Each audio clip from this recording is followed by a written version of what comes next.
తూర్పుగోదావరి kitchen Godavari మామయ్య రుచులకి స్వాగతం, సుస్వాగతం. ఆలస్యం ఎందుకు ఇంక వంటలోకి వెళ్ళిపోదాం. ఈరోజు మనం నేర్చుకోబోయే కర్రీ చేపల కర్రీ. కావలసిన పదార్థాలు: చేప ముక్కలు 2 కేజీలు, ఉల్లిపాయలు పెద్దవి 4, పచ్చిమిర్చి ఒక 6, అలాగే కొత్తిమీరి, చింతపండు సరిపడా, కారం 4 టీ స్పూన్లు, పసుపు 2 టీ స్పూన్లు, ఉప్పు రుచికి సరిపడా, ఆయిల్ 30 ఎంఎల్.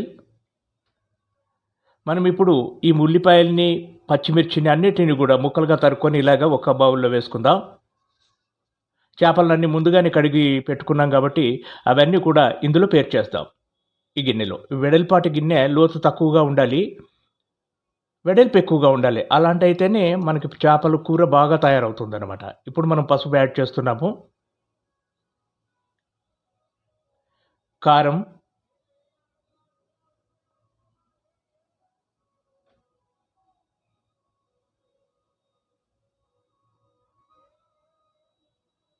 కారం వేసాక ఉప్పు, తర్వాత ఆయిల్ మొత్తము అందులో వేసేసుకోవాలి. 30 ఎంఎల్ కూడా మొత్తం వేసేసి మొత్తం అంతా కూడా ఇలాగా ఎలాగైతే నేను చేత్తో తిప్పుతున్నానో ఆ విధంగా మీరు కూడా ఈ పదార్థం అంతా ప్రతి ముక్కకు అంటేటట్టుగా మనము బాగా పట్టించాలి. చూడండి ఇలాగా.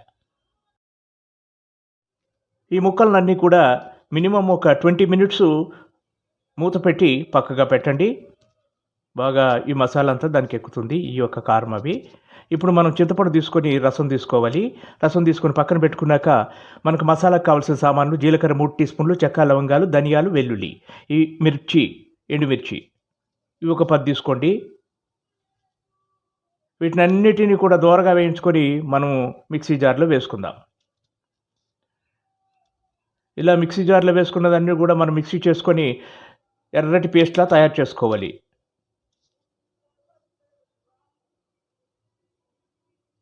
ఈ విధంగా తయారు చేసుకోవాలండి పేస్టు. ఈ పేస్ట్‌ని కూడా మనం పక్కన పెట్టుకుందాం.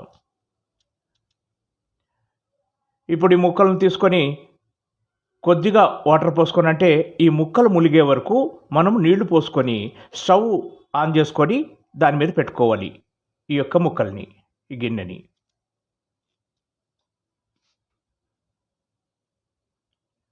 చూశాక ఒక 10 నిమిషాల తర్వాత మూత తీసి చూడండి. ఎప్పుడూ కూడా మనము గరిటె అనేది వాడకూడదు. ఎప్పుడు చేత్తోనే ఇలాగ 2 చేతులతో పట్టుకొని గిన్నెని తిప్పుతూ ఉండాలి. మనం గనుక గరిటె వాడామంటే ముక్కలన్నీ కూడా ముక్కలు ముక్కలుగా పగిలిపోతాయి. కాబట్టి ఎప్పుడూ కూడా చేపల కూర వండేటప్పుడు గరిటె అనేదే యూజ్ చేయకూడదు. ఇలాగ ఒక 10, 15 నిమిషాల తర్వాత బాగా ఉడికాక ముక్కలు ఆ యొక్క వాటర్ అంతా ఎగిరిపోయాక మనము ఇప్పుడు చిక్కటి చింతపండు రసాన్ని వేసుకోవాలి. చూడండి ఇలా వేసేసుకోవాలి.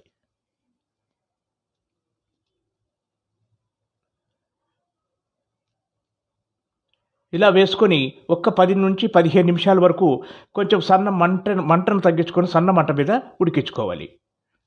అప్పుడప్పుడు ఒక 3 మినిట్స్‌కి ఒకసారి అలాగా 2 చేతులతో పట్టుకొని గుండ్రంగా తిప్పుకోవాలి. ఇలా తిప్పుకోవడం వల్ల ఏమవుతుందంటే అవన్నీ కదులుతాయి.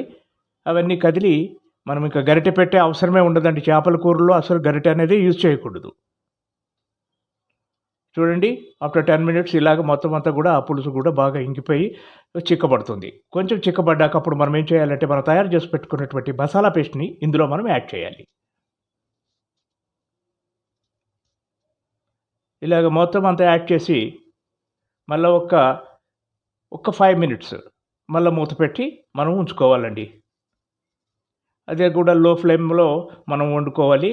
మరి ఫ్లేమ్ ఎక్కువ పెట్టామంటే మాడిపోతుంది. ఈ పులుసంతా కూడా ఈ మసాలా వేయడం వల్ల చిక్కబడిపోతుంది.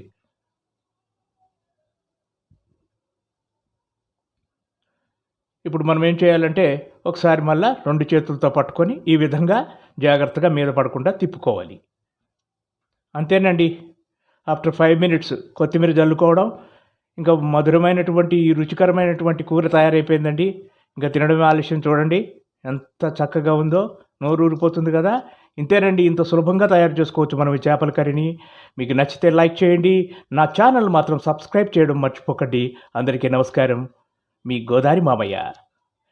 మరిన్ని వీడియోల కోసము నా ఛానల్ చూస్తూనే ఉండండి.